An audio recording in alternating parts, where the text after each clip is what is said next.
मेरे चन्न मेरे मक्खन मेरी मलाई लैंदे चढ़दे पंजाब दे 16 करोड़ पंजाबीओ ते पूरी दुनिया दे 8 अरब इंसानों। 8 अरब की आबादी है पूरी दुनिया च ते सारिਆਂ दे नां अज मेरा बड़ा दुखी दिल नाल पैगाम है कि सिद्धू मूसेवाला जिसने अपने लोगों के हक वास्ते आवाज़ बुलंद की,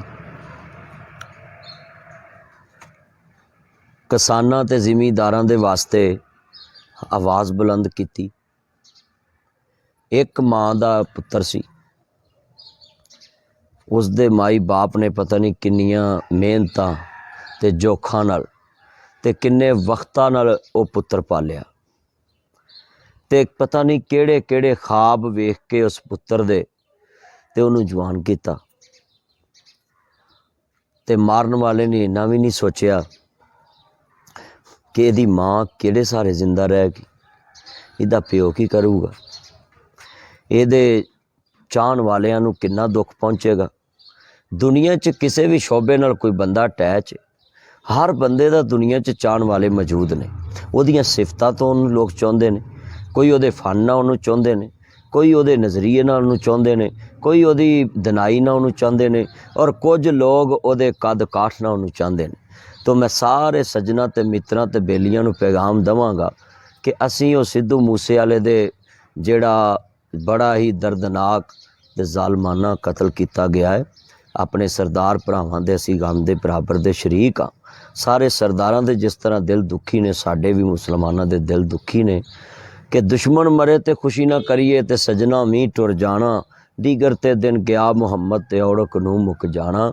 8 अरब दे इंसानां नूं मेरी अपील है कि दुनिया दे किसे कोने ते भी इंसान दा कतल होवे ते ओहदी मजम्मत करिया करो।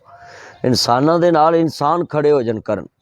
दुनिया ते किसी भी जगह ते कोई मजलूम ना जुल्म होवे ते जालमां दे खिलाफ खड़ा होना चाहिए। मैं अपने सारे चाहन वालियां नूं ते अपने सारे वेखण वालियां नूं पैगाम दूँ कि किसी दे बच्चे ना जुल्म होवे ते अपने बच्चे ना जुल्म समझिया करो। जालम नाल अल्लाह दी जंग शुरू हो जाती है।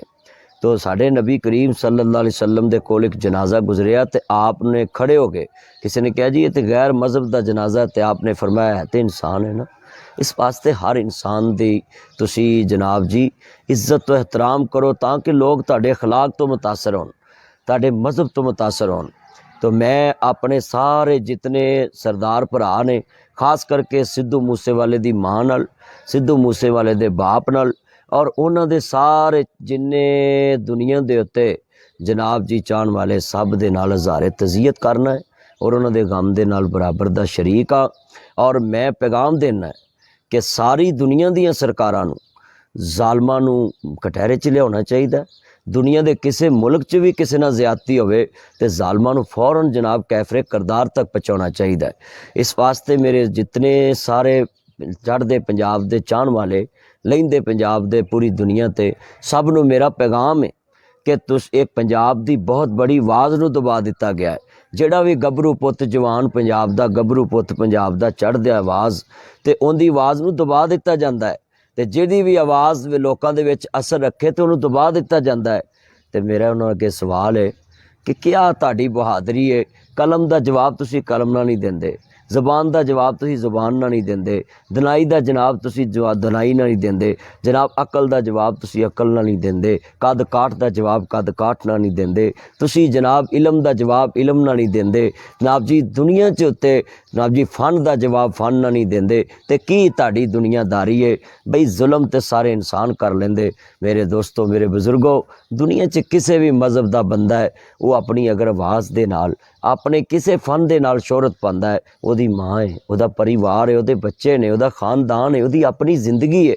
तो क्या इसका मतलब है कि सिद्धू मूसेवाला अगर किसी नूं बुरा लगदा सी तो क्या इहदा मतलब है कि उसने उसकी जान का दुश्मन बन गया? अगर कोई किसी ना किसी की दुश्मनी होवे, जान एक दफ़ा मिलती है दोबारा जान किसी को कोई नहीं मिल सकती, ना कोई दे सकता है। इस वास्ते मेरे दोस्तों, मेरे बुजुर्गों, मेरे चन, मेरे मक्खन, मेरी मलाई, मेरा पैगाम है कि तुसी किसी दी जान दे दुश्मन ना बनो। दुश्मनियां लखां होंदियां ने इंसानां दियां, एक दूसरे नाल हसद बुगज बना सब कुछ चल जाता है, मगर मेरे दोस्तों, मेरे बुजुर्गों, जितनी उन्हें अपने किसान भरावां वास्ते आवाज़ उठाई, जितनी जनता वास्ते, अवाम वास्ते आवाज़ उठाई, किसी दे हक लई आवाज़ उठाना कोई जुर्म नहीं है, कोई गुनाह नहीं है।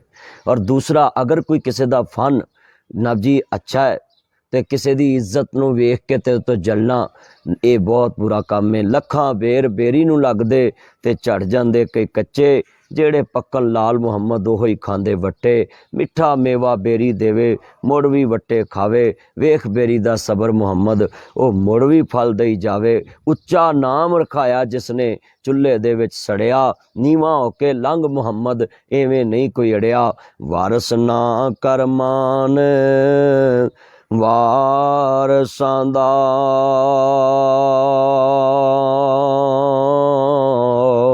रब बेवारस कर मार दाई। जेड़ियां लैन उडारियां नाल बाजां, ओ बुलबुलां थक मरींदियां ने, उन्हां हरनियां दी अजलों आन पुजी। जेड़ियां शेर दी जू चो पानी पींदियां ने, ओ कवारियां मूल ना वसदियां ने। जेड़ियां गबरूआं नाल खड़ींदियां ने। इस वास्ते मैं सारे धर्मां नूं पैगाम देवांगा, अमन दी जिंदगी गुजारो, अमन दे नाल एक दूसरे नाल रवो, एक दूसरे दे नाल सुकून बर्बाद ना करो, जिन शाद रवो, आबाद रवो। सिद्धू मूसे वाले नूं मेरे दोस्तों, मेरे बुजुर्गों, जिहड़े चाहण वाले, उन्हां सारिआं नाल असीं गम दा इजहार करने। बहुत शुक्रिया।